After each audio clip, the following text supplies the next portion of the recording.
Okay, so hello everybody.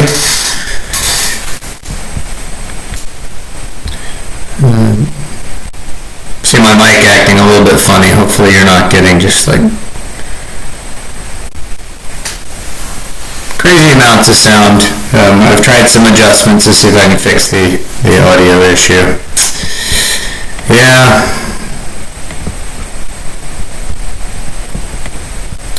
I don't know what's... In the morning, I never had this problem. And for some reason in the afternoon, I have this problem. So I don't know what's going on. But I can see it's like really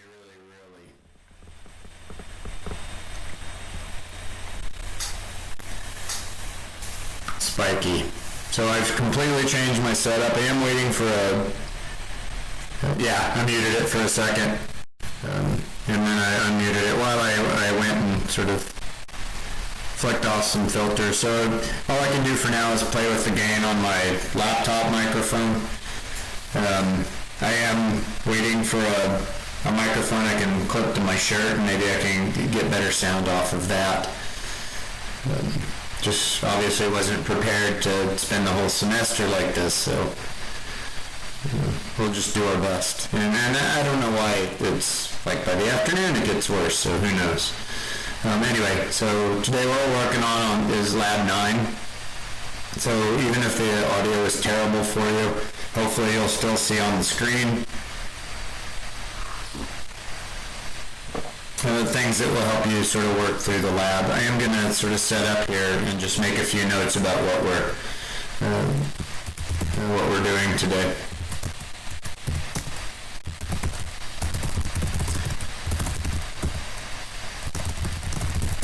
So the lab is about letting you practice, try to start building up some comfort with using pointers and the new and delete keywords.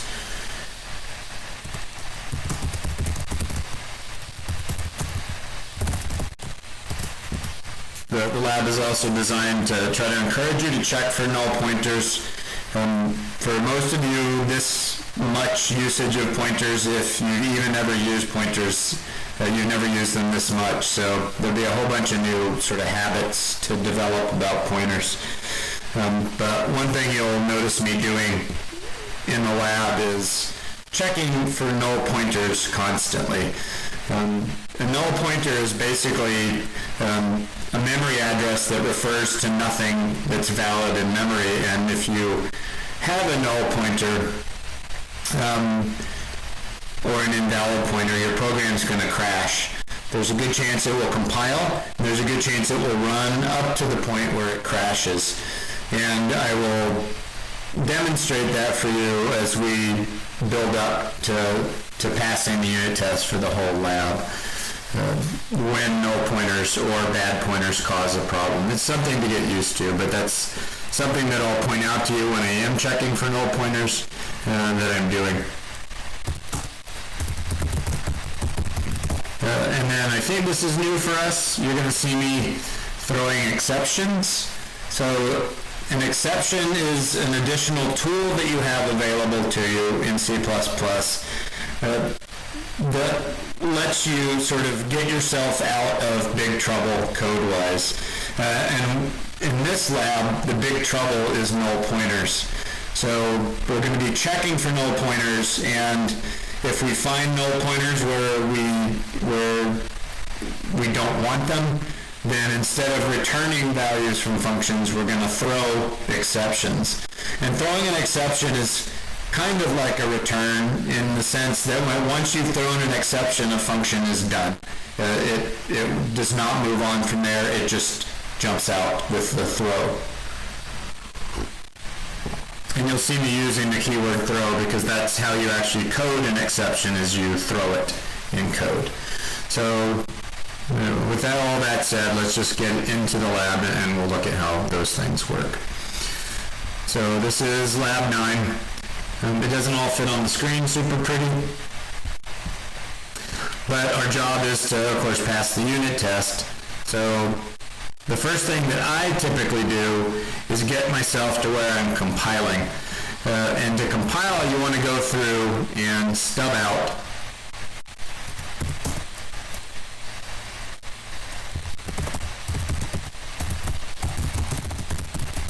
so we're going to practice that some more today, stubbing out functions.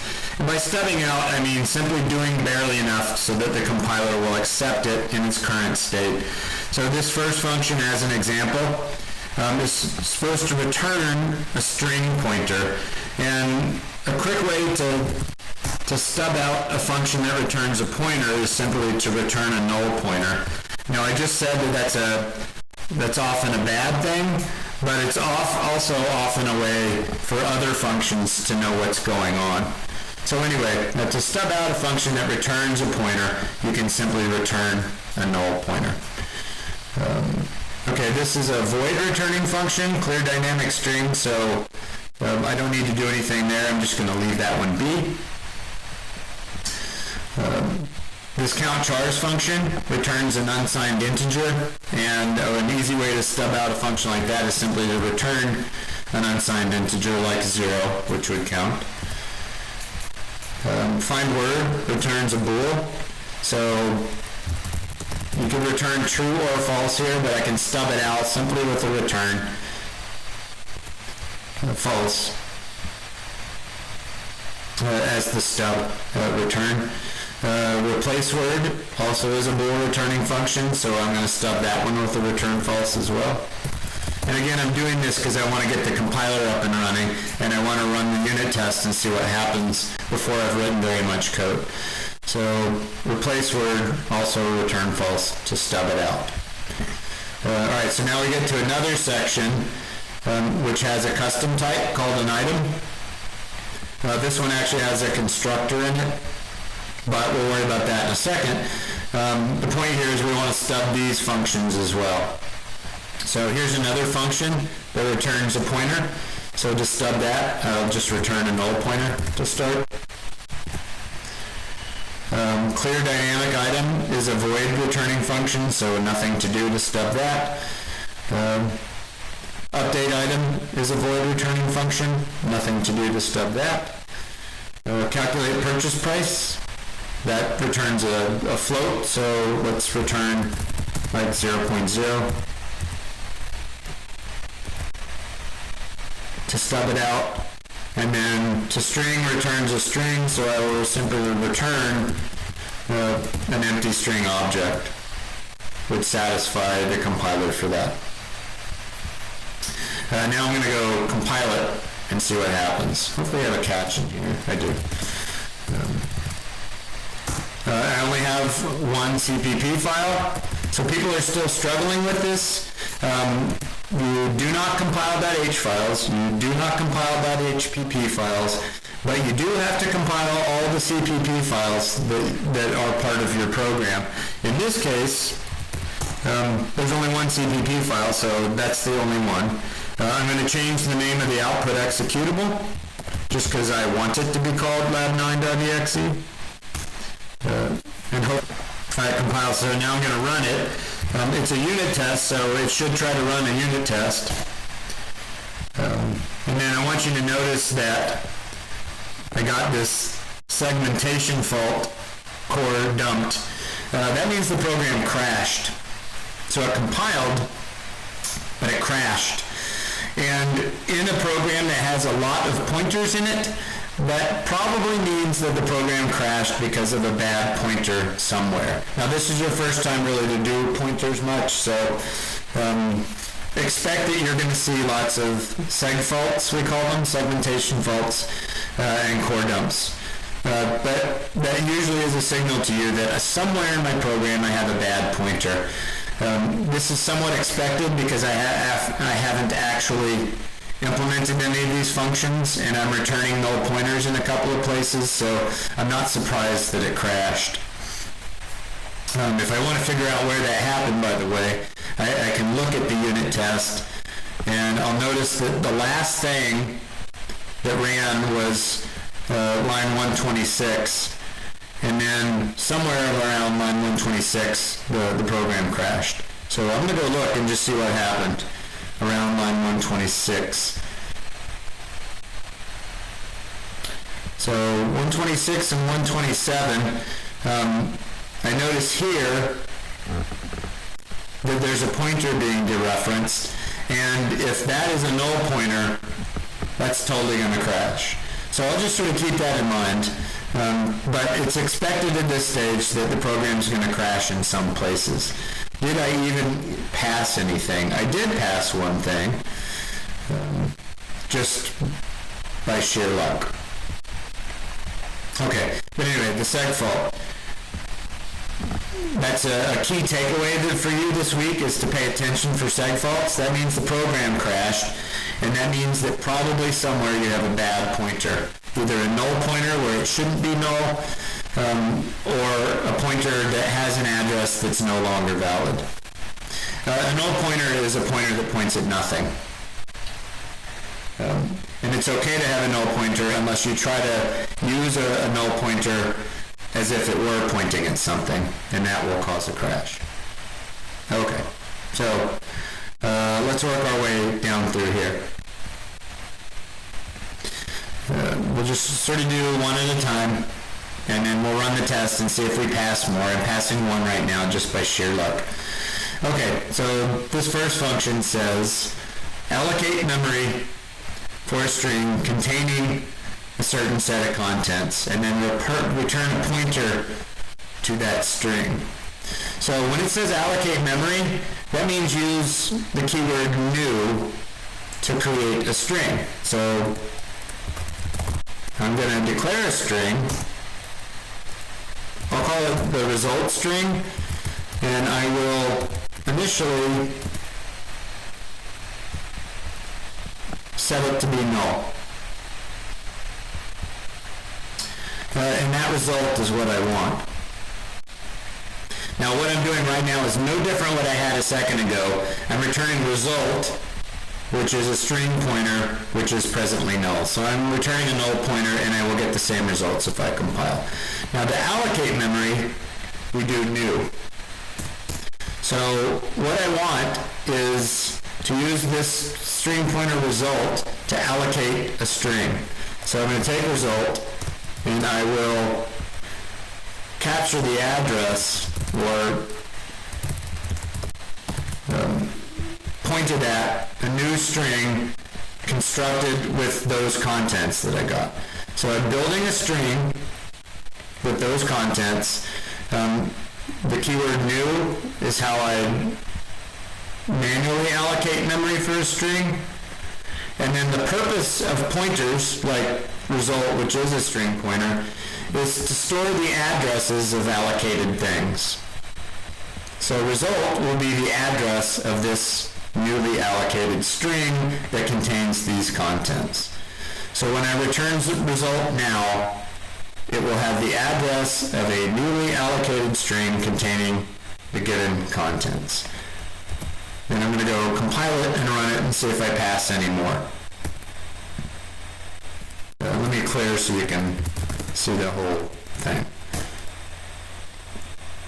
And this is catch, remember, so it takes a little bit.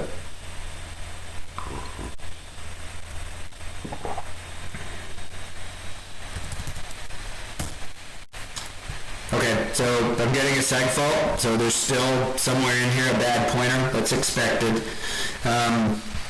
I am passing 3 tests now, though, so something is better, or different and better. So that's using a pointer to allocate something. In this case, I allocated a string. The second one is freeing memory. That's the delete keyword. So something that's been allocated with new can be freed with delete.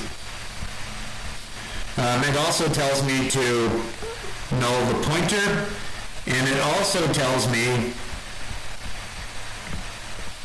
if I receive a null pointer to throw an exception. So here's our first exception, and I'll try to explain sort of what's going on here. Don't worry tons about the ampersand for now, just kind of do what but this is the pass by reference. It's just a pointer being passed by reference, and that's weird at first. If your console says G++ is not an internal command, then you need to install G++ or set your path.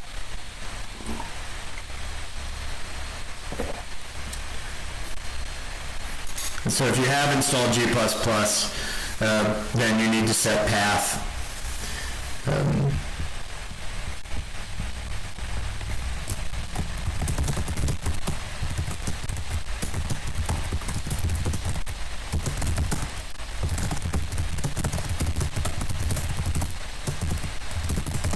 I'm typing out an answer to that question so that you can Google search that, because this isn't a...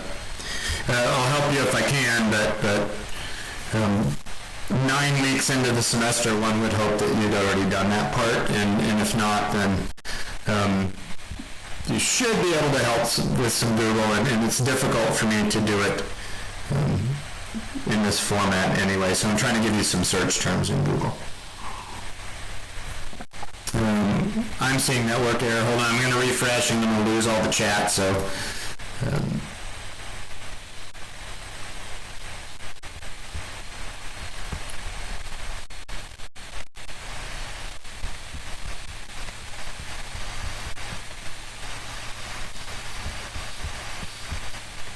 Okay, so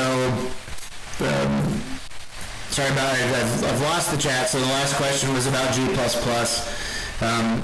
If you're getting an error that it's not a known command, that's either because, one, you haven't installed G++, or two, you have installed it, but you haven't set it in your path. And I deposited a note, so hopefully Google's probably a more effective way than me trying to figure it out. Okay, so this one. What this does, this clear dynamic string, it receives a pointer to a string. And its job is to delete the memory that pointer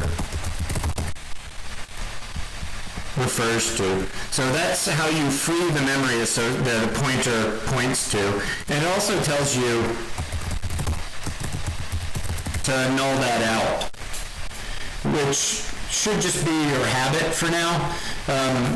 Whenever you delete the memory that a pointer references, go ahead and null the pointer out, because you can use nulls to detect in code. You can say if a pointer is null, do something different. So setting pointers to null after you've freed their memory is a good practice, because then in other places in your code you can use null values for testing. Okay, so that's the basic operation, but the problem is if I try to delete this pointer and it already is null, that's going to cause a crash. So before I delete it, so this delete assumes that it's pointing at something good and that it's not null, but it could be null. So the habit I want you to get in when you receive a pointer as a parameter is check the pointer. So I'm going to check it before I do anything else. I'm going to check it to see if it's null. Because if it's null, that's bad. I don't want to do this delete if it's null. So what I'm going to do instead, if it's null, is throw an exception. Literally the keyword throw. And it tells me up here what to throw. An invalid argument exception. And it literally means do this.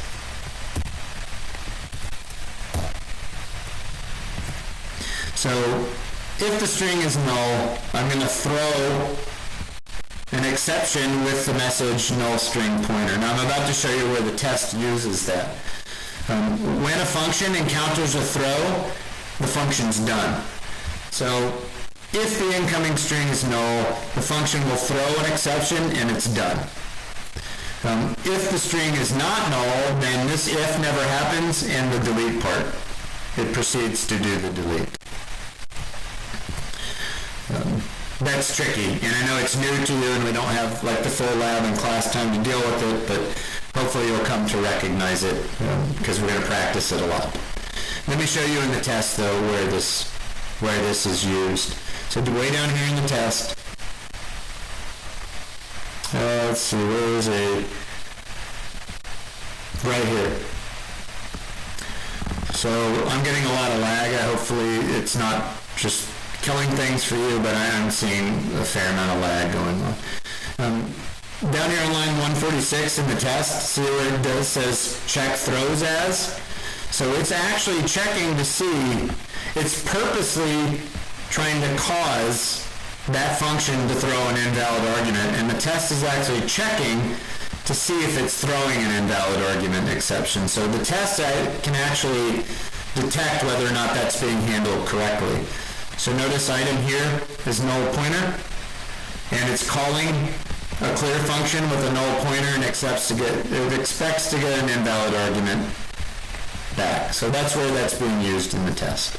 It's a lot to take in, I know, so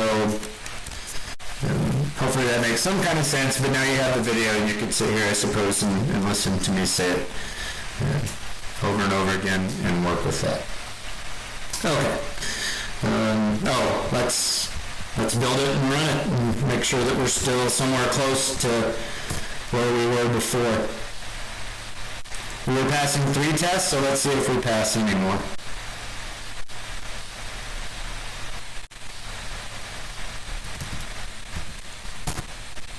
We're passing 4 tests now, so that's progress probably. We're still getting a seg fault, but we would expect that because we've got pointers all over the place and we haven't finished the code, so that's expected. Okay, on to count chars. Oh, I forgot to point out to you, by the way, on clear dynamic string, so this no except false is a counterintuitive C++ way of saying this function may throw an exception. So it's not true that this one will not throw an exception, which is the totally backwards way of saying it is true that it might.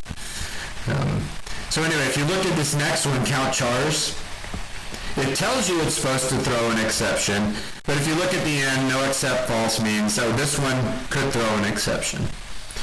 So let's look at when and why it should throw an exception.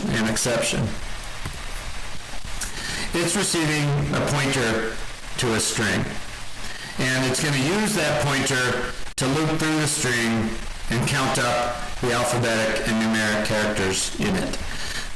So a function that receives a pointer, the habit I want you to be in is to be paranoid about that pointer and think to yourself, well, what if it's null? Because if this string is null, that's bad. That would cause a crash unless I handle it. So we're going to handle it for now by throwing exceptions.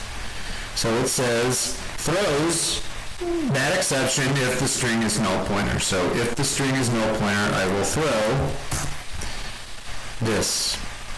And I'll just steal that from the comments.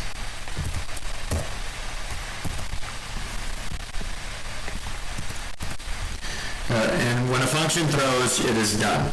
That's just like having a return statement right there. The function will do nothing else. Now, if it doesn't throw, then the function will just proceed with what it would have done below. So let's make ourselves, we already have them. We're receiving the counters by reference. So we're not going to declare local variables. We're actually going to populate alpha with the alphabetic characters and populate num with the numeric characters. So the first thing you should do to make sure that you're absolutely correct is assume that there will be no alphabetic characters and there will be no numeric characters. Notice I'm not declaring alpha and num because they're coming in as reference parameters. So I'm actually going to use the reference parameters to compute the results.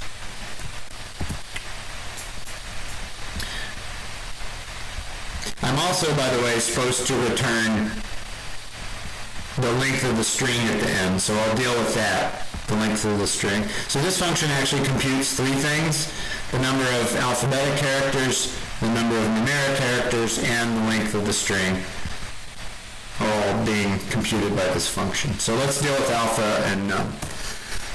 I'm going to use the for each style, so for each char C in the string. Now we're going to stop here to highlight the fact that the string is not a string anymore.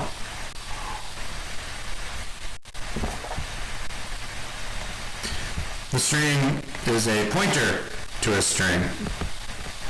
And if you want to use the string that's being pointed to, you have to dereference it. So because the string is a pointer, I have to dereference it if I want to do things like grab the characters from it. So I'm going to cycle through each character, which I will call C. I'll get one character at a time of the string. If it's an alphabetic character, this is a built-in function. So if it's an alpha, then alpha plus plus. Else if it's a digit. If it's a digit, then I will do num plus plus. I probably should have called that digit, but I didn't. I called it the numeric characters. But in the library, is digit. That's a standard library function, and this is how you should run tests on characters to see if they're digits. Is alpha is also a standard library function, and this is how you should run tests on characters to see if they're alphabetic. That's the whole processing loop. The last thing is to return the size of the string. That's the length of it, the size of the string, but remember, that's a pointer, so I have to dereference it. And you have to do this. I'm going to move that up. So I have to dereference it to get the size, or I can use the more compact syntax and dereference it using the arrow. I suspect that most of us prefer this style because it's less typing and it also kind of just looks like what it is. It looks like the string is a pointer to me. So there's that function. I check for null and I throw an exception if there's a null coming in because that's a deal breaker, and that's the end. So if I didn't throw, then I can zero out those two reference parameters and then produce a proper count by dereferencing the string and then processing the characters in it. And then the last thing is I do have to return a value along with all this, which is the size of the string. The string is a pointer, so it has to be dereferenced. Now I'm going to go build.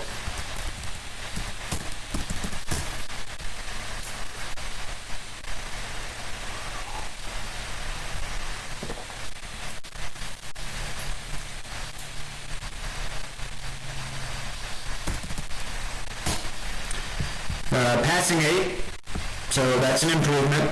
I'm still getting a seg fault, but that's expected because there's pointers all over the place and I haven't finished the code. So the seg fault is expected, but I am passing more tests before I seg fault, so that's progress. Okay. So moving on. So find word returns true if the word is found in the string. So this function is we're going to require that I use the string library for help, but I can handle this first part, which is the exception. And this no except false means this thing may throw. So I'm receiving a pointer, and the pointer could be a null one. So before I do anything else, I'm going to check that. So if that pointer is null, that's bad. There's no string to look at, so I'm going to throw this exception that the comments tell me to throw.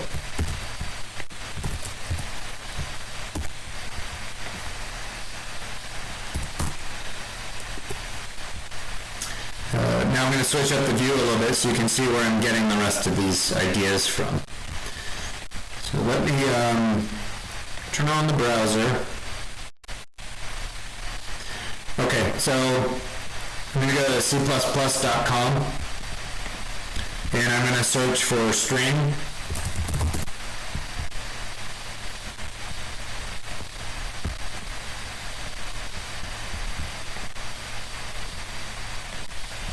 And I know where to look, but anyway, if we go down through the functions down here, now the one that we want is called find. Here's find. So that's what we're going to use. So Find allows us to take one string and see if we can find another string inside of it. So I know these look really, really intimidating, but if we scroll down to the examples, so they have an str and an str2. So here they're going to try to find in str, so str is there are two needles in this haystack with needles. So they're going to try to find in that string this other string, the word needle, and then store the result. So if you get if find is successful, you actually get the zero-based index of where it was found. So the first needle should be found at position 0, 1, 2, 3, 4, 5, 6, 7, 8, 9, 10, 11, 12, 13, 14. There's where needle should be found is position 14. But this thing right here, this string npos, that's what you get on a failed find. It's kind of, you can sort of imagine it might be set to -1, which would be an invalid value for a zero-based index. So npos is an indicator that a find failed. So that's where I'm getting all this stuff, is the string find function. Okay, so let's just copy what they did. Size t found equals, so I'm looking in the string, and I'm looking for the word. Now before I leave that line, I need to note what is pointers and what isn't pointers. So the word is not a pointer, so I just use it like a normal string, all good. The string, however, is a pointer. So wherever I use the string, I need to make sure that if I need the actual string and not the pointer, that I use, that I dereference it. So the string dereferenced, find the word, which is not a pointer, so I don't dereference it. Then I say if found is not equal to string npos, that's a success. Can't do that.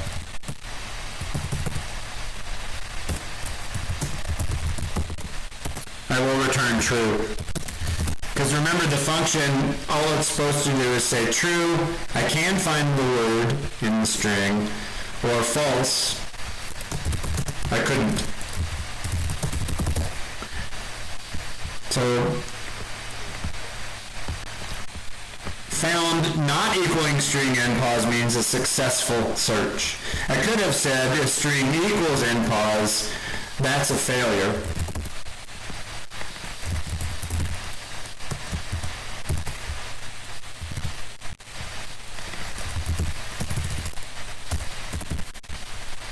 But I prefer to write it the other way around, which is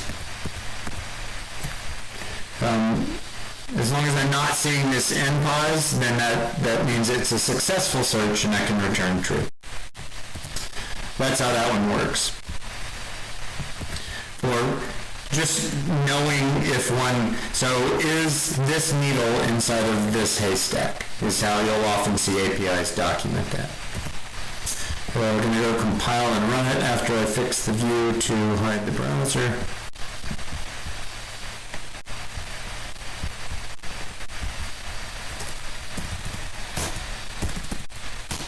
Last I was passing, I think, was, what did I do wrong? Line 70.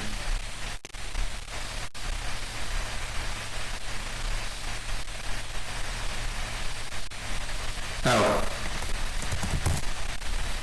I forgot the curly brace.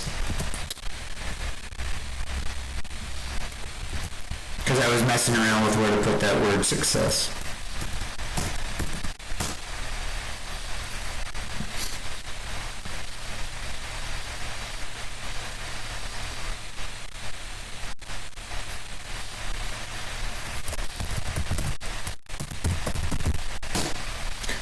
right? So I'm still crashing. Again, to be expected, there's pointers all over the place, and I'm not finished coding everything. But I am passing 10 now, so that's progress. Okay. Replace an old word with a new word. So I will show you where I'm getting this from. I'll go back to the string page over here. There is where is it? Where's the replace function? It's in here somewhere.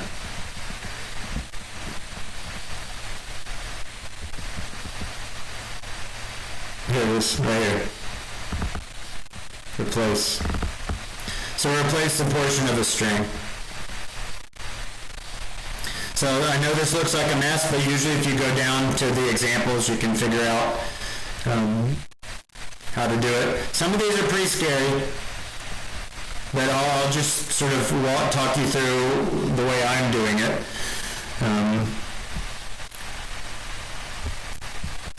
So you know what I did. So replace old word with new word in the string. The thing to keep track of here is that, so I have these arguments.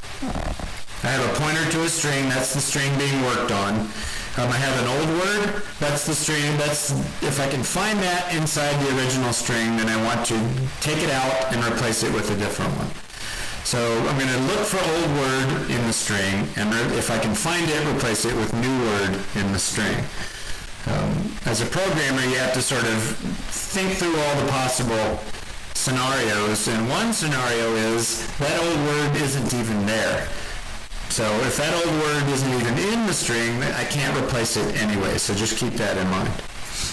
I'm also supposed to look at this pointer and make sure that it is in fact a good pointer and not a null one, so let's deal with that right off the bat. So if that string pointer I'm getting is null, that's no good. I'm going to throw this exception that it tells me to throw. And that would be the end of the show. Okay, now, I'm going to read the documentation here. So, if old word is not present, the string remains unaltered. Return true if the string has been altered. Return. So, in other words, if I can't find the old word in there, then I'm not going to do anything. I'm just going to return false. False means I couldn't replace anything. Remember, by the way, throw short circuits the whole function, so if it's a null pointer, nothing happens. But now scenario number 2 is, if I can't find the old word in there, then there's nothing to do. Now I'm going to be clever here, at least I think it's clever. I already have a function that tells me whether or not there's a word in a string. So I'm going to use it. So I'm going to use my own find word function. I'm going to pass along the string pointer. That's what it tells me I should do, is give it a string pointer. And what I'm looking for is the old word that I hope is there. But if that comes back as false, well, I can't do anything. So I just immediately return false. There's no old word to replace. I'm done. Otherwise, I have work to do. So I'm going to walk you through the steps here. So if I get to this else part, I already know that it's a good string because I did the null check. I already know that the old word is there because I did the find word check. So I'm at the point where I can take the new word and replace the old word with it. So the first thing to do is to dereference the string pointer and use the strings find function to get the position of the old word. Now I happen to know that the old word is there because I already tested that, so I don't have to test it twice. So this is going to tell me where in the string, the position in the string that I find old word. I know, by the way, old word is not a pointer, and new word is not a pointer. Only the string is a pointer, so that's the only one that I have to worry about being null, and that's the only one that I have to dereference. Alright, so I'm going to get a position, and then I'm going to do the replace. So let's go look at the replace function real quick again.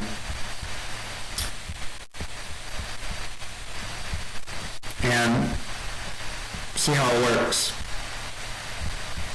Now we're going to use this first variant of it. So this first variant is in a string, we're going to replace starting at a position. Well, that's handy because where I want to start is the position where I found the old word. How much I want to replace, and that's the entire length of the old word, and then with what do I want to replace it, which is the new word. So a position, how much to replace, what to replace it with. So the position is the position that I just computed. That's where the old word lives. How much I want to replace is the entire size of the old word. And remember, old word is not a pointer, so I don't dereference it. I just use the dot. And then what do I want to replace it with? The new word. New word is also not a pointer, so no dereferencing. And then I will return true because I did do a replacement. False means I wasn't able to replace anything. True means I was able to replace things. So that's the replace word function. It looks a lot harder than what it is until you've done it a couple times and then you realize it's not too big a deal, but there is a lot going on in there. All right, let's hide that browser. Let's go see if we're doing any better than 10 tests. And if we're not, we're going to crash probably, but as long as we're passing more stuff before we crash, then we should be happy. All right, I'm passing 13. I think it was 10 before. I could be wrong. I'm still getting a seg fault, meaning that somewhere there's a bad pointer in there. Yeah, line 95. So on line 95, I did a find into the string, I had to dereference it. I'm looking for old word, and what I get back is the position where the old word begins. So for example, I'm going to erase this, but if the string is world and old word is world,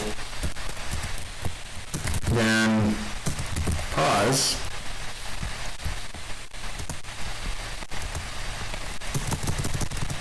is where old word begins in the string.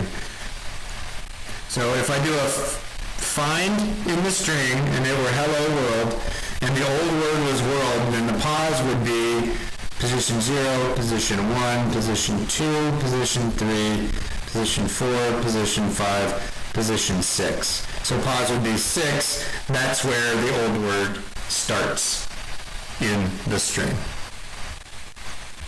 I can leave those there as a breadcrumb. That's all the string stuff.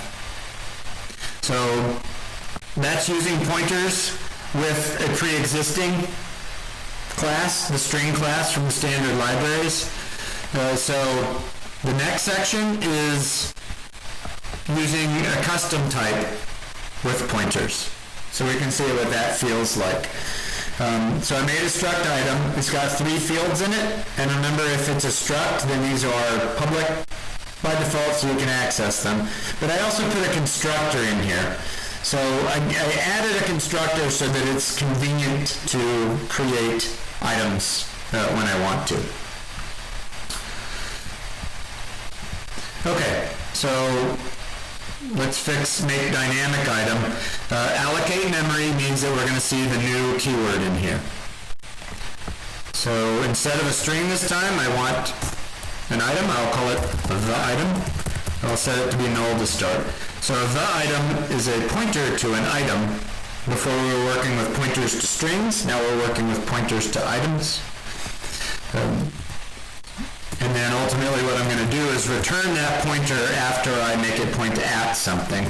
So just like before, I'm going to take the item and I'm going to use the new keyword to allocate memory for an item, and then I'm going to construct it. So right here, I'm using this constructor to manually allocate an item. Now as we go on, we'll talk about, we'll add some terminology like what does it mean to manually do memory, and we haven't really talked about what's static versus dynamic, but let's just get the syntax for now. Okay, so let's see, to make one, populated with what given data? I'm given data here, so name, which goes first, right? So I will use the new name I got. So I'll plug in this new name, which then is passed along as the name of the item. I'll plug in this new price, which is passed along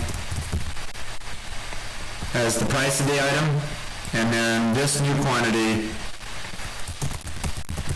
which will be passed along as the quantity of the item.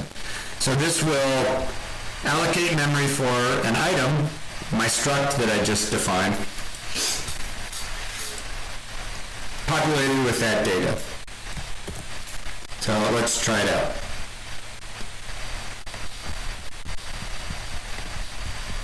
Okay.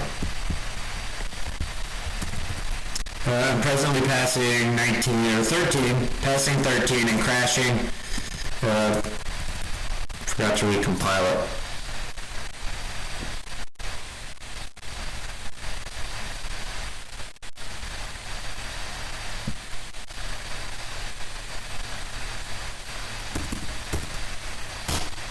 So, still only passing 13, but I didn't crash. Miracle of all miracles, I didn't crash. So, whatever pointer issues I was having before, I've written enough code to satisfy those. If you notice, there's no seg fault this time. So, that's a form of progress, even though I'm really only passing 13 individual assertions. I'm not seg faulting anymore, and that's a bonus. Okay, so this one. So now again, we're working with items, not strings. Free the memory, that means delete, and null. So same thing I did before. I'm going to delete item here, and then set it to be null pointer.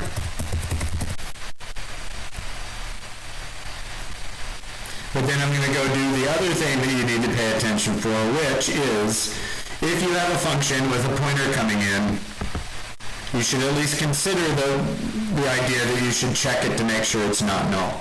And I noticed that the documentation for the function tells me, hey, if item is null when you get it, throw an exception. So let's do a null check. If item, that's the pointer coming in, is null, then let's throw it and get out of here. Throw this.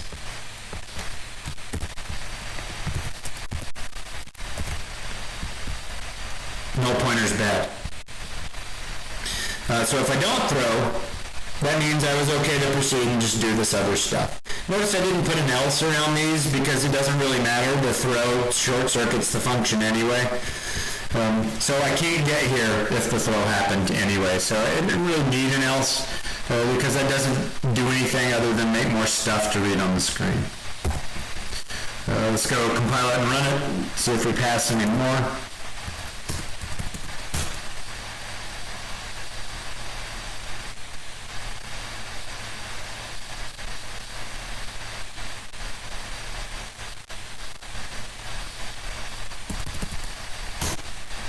I think that is now a couple more, and I'm still not crashing, which I'm thrilled about. So, no crashing. I'm failing some, but I'm failing less. So we'll keep going. Update an item. So now we're on update item. It's getting a pointer to an item, and we kind of already know what that means, which is check it.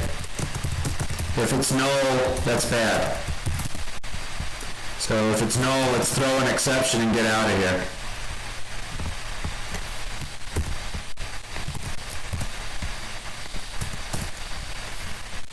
That's this item coming in as a parameter. If it's not null, then I want to take these fields and update that item with those fields. So if it's not null, I'm going to take the item and dereference it. And remember, I could have done it this way.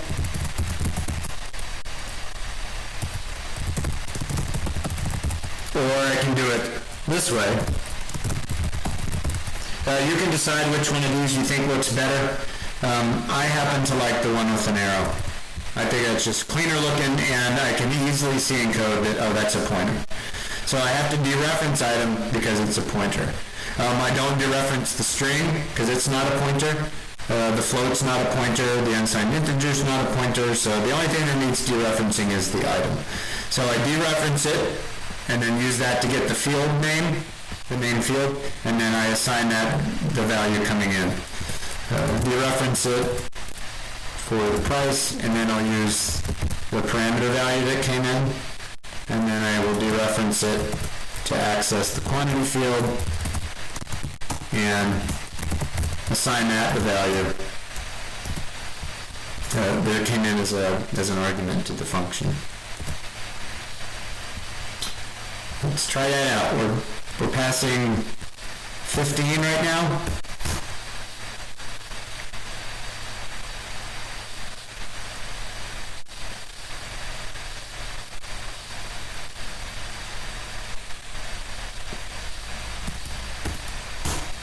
So now I'm passing 19 all of a sudden, so that's a plus. I'm not crashing either, so that pleases me, because when there's pointers in there, crashes are going to happen sometimes.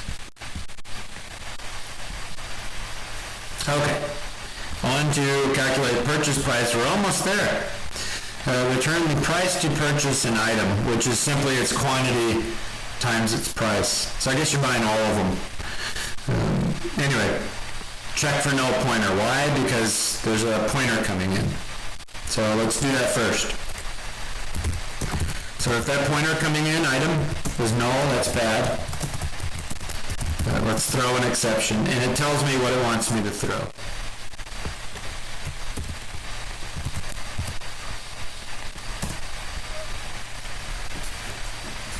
Otherwise, I can simply just return the calculated purchase price, which will be the item dereferenced to get the quantity field, multiplied by the item dereferenced to get the price field. That should be it. So if it's null, I throw functions done. If that didn't happen, then I'll simply just return that calculation. So that one's pretty straightforward. You'll notice I wrote this lab to force you to practice checking null pointers. Just sort of have it in your head. If there's pointers around and it crashes, you probably have a null pointer somewhere, at least in our class. Okay, so let's see if we're passing more than 19, I think it was.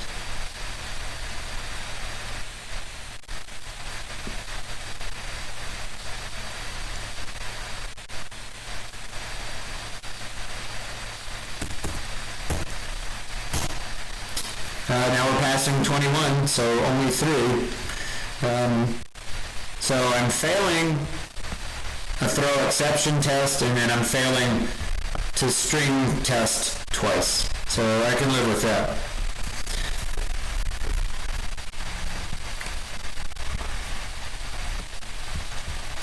Okay, so last one, to string.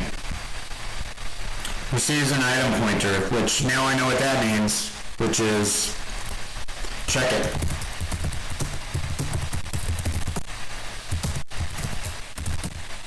If that's null, then I'm going to throw an exception.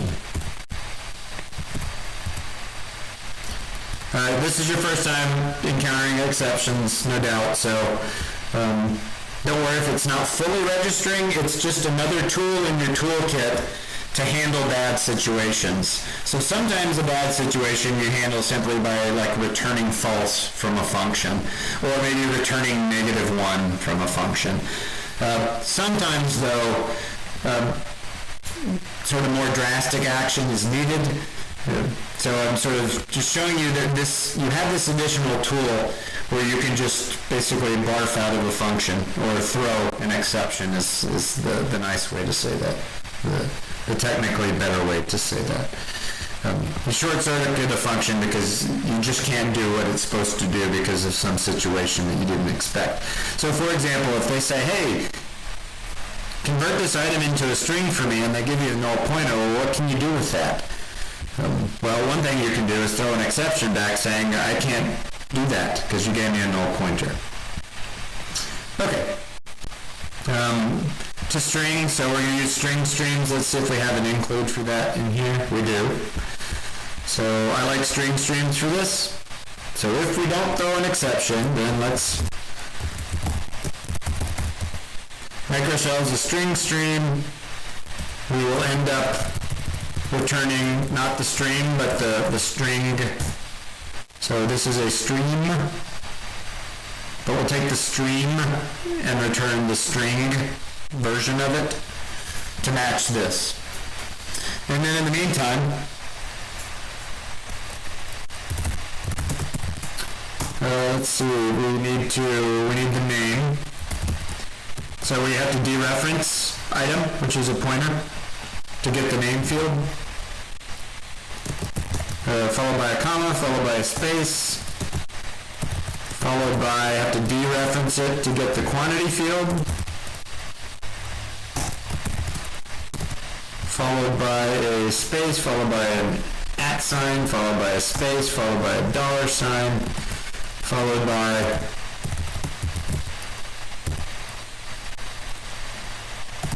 the price. I'm not putting a new line because there's no indication here that there should be a new line there, so just the price. We'll have to see if the magic formula is required or not. But I'll let the unit test tell me if I need the magic formula to format that. Or should I not take chances? No, let's take a chance. What the heck? We'll take a chance.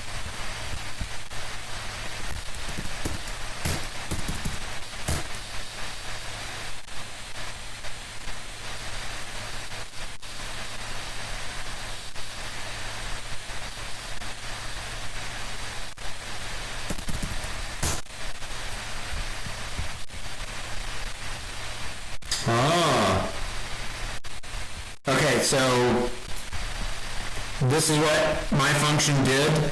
This is what was expected, which means magic formula required.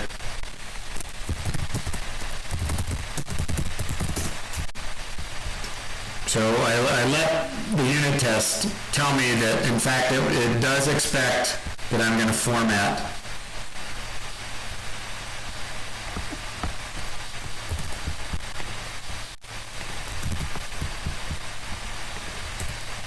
So just make sure you're not formatting cout, but the output stream, right? Precision to 2 is what's expected because it's money. So anyway, I'm going to apply the magic formula to my output stream because I'm failing a test and I realize, oh, the test actually expected me to do that. Because here, I failed this test. On the left is what my code did, which is just a 0, and on the right was what it expected, which was 0.00, so that means magic formula time.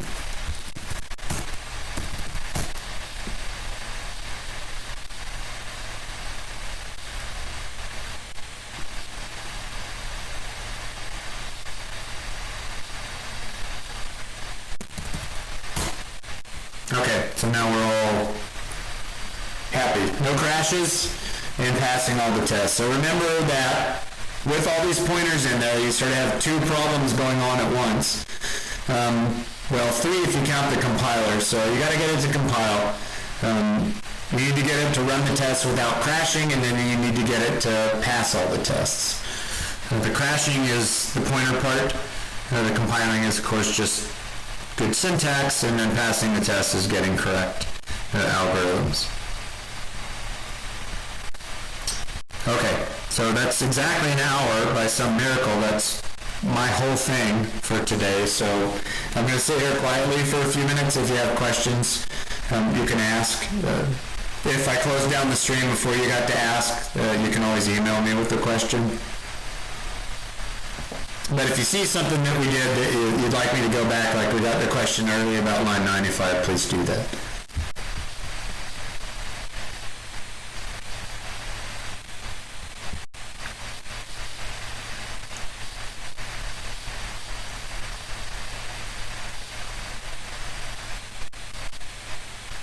Sure, thank you. Thank all of you for being here. I appreciate it. I know it takes discipline to do this when you're not sort of face-to-face, which is sort of a different dynamic, I think. When you're just meeting online, it takes each of us individually to have some discipline because there's no one around to say, hey, where were you the other day? Which tests are you not passing? Like the tests on what line? Just pick one of them, so I know which function it is.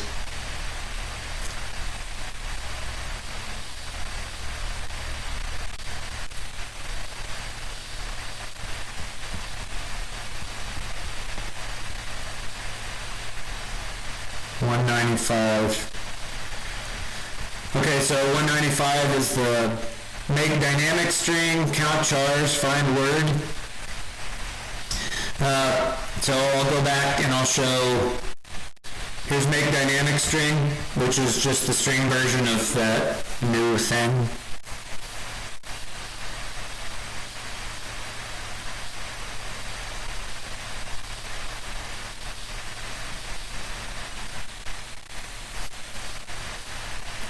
Find word. Here's find word.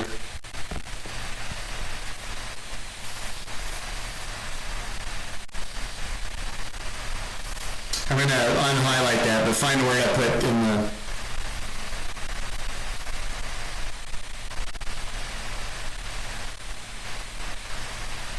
Do find word and then run the test. And let's narrow it down.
Just give me a heads up when you're ready to look at another part. I might actually, let me see how much I can get of both of them in there.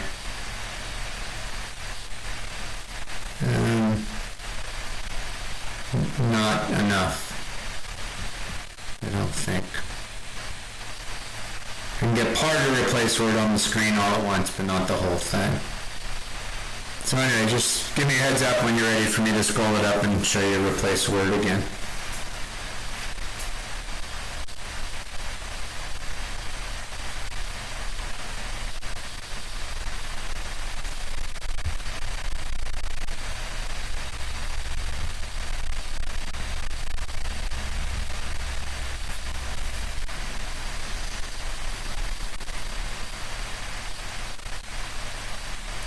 the my string error is part of the test, so that'll clear itself up when I get these functions implemented.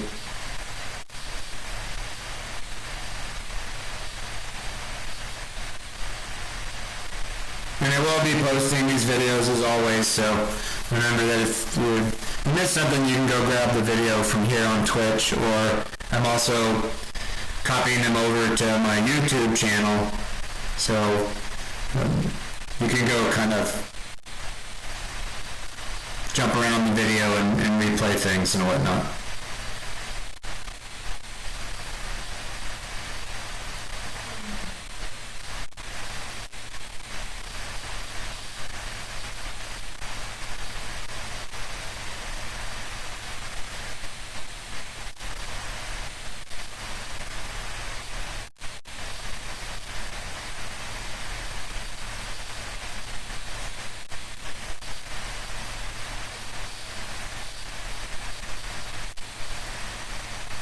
Yeah, that'll break things.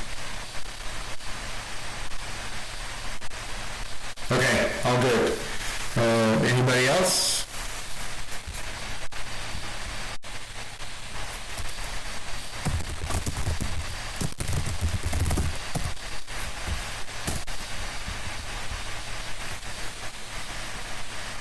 And just say, hold on. If you're cooking up a question, just tell me to hold on and I'll wait it out.